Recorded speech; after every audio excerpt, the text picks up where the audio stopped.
Ó Senhor, sois meu louvor em meio à grande assembleia. Salmo 21. Um bom dia. Em nome do Pai, do Filho e do Espírito Santo. Amém. Recorramos sempre à poderosa intercessão de Maria Santíssima, nossa Mãe, e de São José, o Justo. E na primeira leitura de hoje, na carta de São Paulo aos Filipenses, capítulo 2, dos versículos 5 ao 11. É um dos textos mais belos e profundos do Novo Testamento sobre a humildade e exaltação de Jesus Cristo. É conhecido como o hino cristológico e reflete a quenosis, o esvaziamento voluntário de Cristo que desceu até a condição humana para a redenção.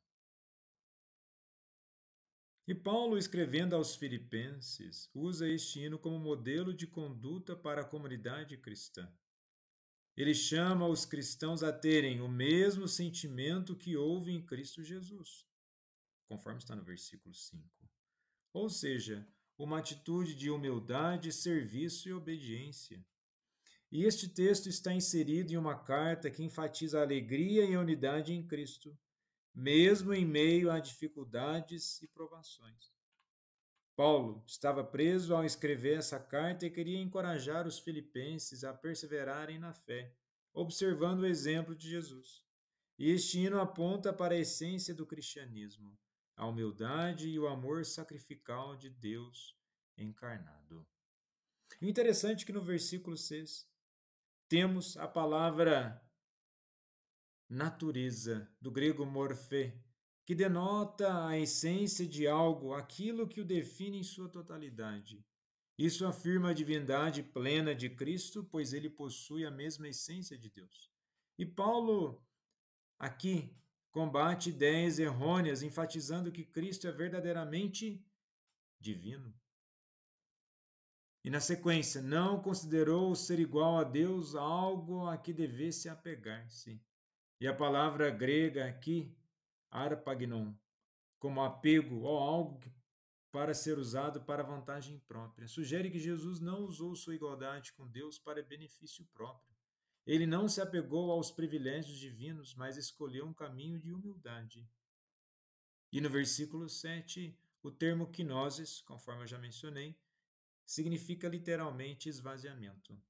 Aqui não quer dizer que Jesus deixou de ser Deus, mas que ele abriu mão de sua glória e assumiu a condição humana. Esse termo teológico se refere ao autoesvaziamento, à renúncia de sua posição de poder para servir e redimir. E é um exemplo para os dias de hoje, o quanto que ainda o ser humano precisa esvaziar-se de si e preencher totalmente de Deus. É um desafio a vivermos uma vida marcada pela humildade e pelo serviço, vendo o outro com amor e respeito. É uma forma de vida centrada no amor ágape, ou seja, o amor desinteressado. E a passagem lembra que a verdadeira grandeza vem de servir e que a realização pessoal está no auto-sacrifício. Isso questiona a nossa compreensão de sucesso, poder, prazer e nos convida a uma transformação interior que busca o bem do outro, um bem-estar, não somente pensando em nós, mas um equilíbrio da própria realidade. E podemos nos questionar o quanto que isso é difícil nos dias de hoje pelo sistema de vida que nós levamos. Mediante tantas preocupações, como podemos equilibrar humildade, obediência, liberdade? Como podemos verdadeiramente olharmos para a cruz e tomarmos o discipulado de Jesus como caminho de vida? E na lógica do reino, na proposta cristã, aquele que verdadeiramente quer subir, crescer, precisa descer e abrir verdadeiramente o seu coração de forma humilde para a graça transformadora de Deus. E no Evangelho de hoje, em Lucas, capítulo 14, dos versículos 15 ao 24, traz a parábola do grande banquete, uma narrativa na qual Jesus ensina sobre a generosidade de Deus e a resposta humana a seu convite. E Jesus conta a parábola durante uma refeição na casa de um fariseu, respondendo ao comentário de um dos convidados.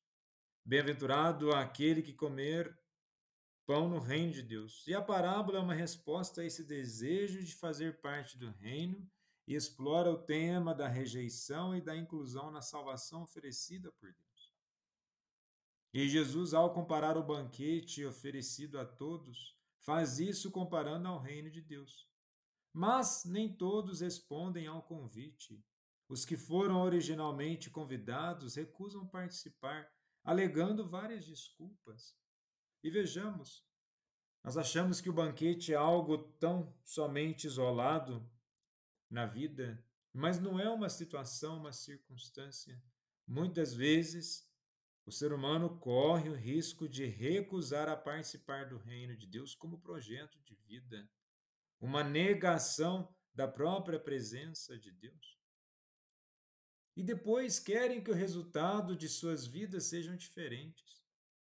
E quando Jesus coloca as parábolas, ele não está querendo igualar a situação de vida das pessoas, mas ele exatamente quer apontar que cada um, na sua forma de ser, vai ter as respostas das opções que escolheram.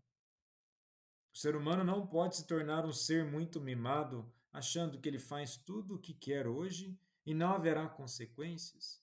Bom, isso não faz nem parte de um humanismo decente, e muito menos de um cristianismo verdadeiro.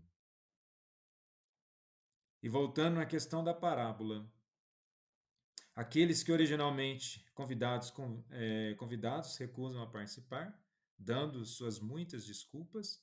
Então o anfitrião manda que os seus servos chamem os pobres, os aleijados, os cegos e os mancos, representando aqueles que são marginalizados e excluídos.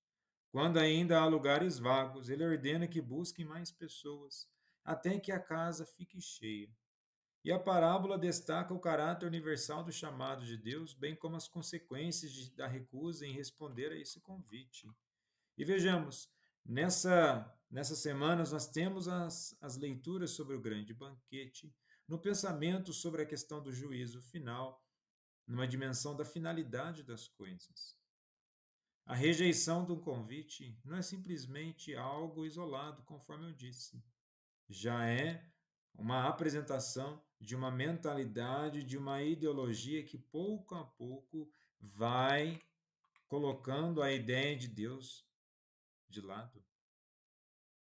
Os compromissos se tornam compromissos vazios, pois muitas vezes corre o sério risco de colocar a prioridade da salvação em segundo plano. Muitas vezes a nossa agenda, nossos compromissos e até nossas seguranças pessoais nos afastam de participar plenamente da vida de fé.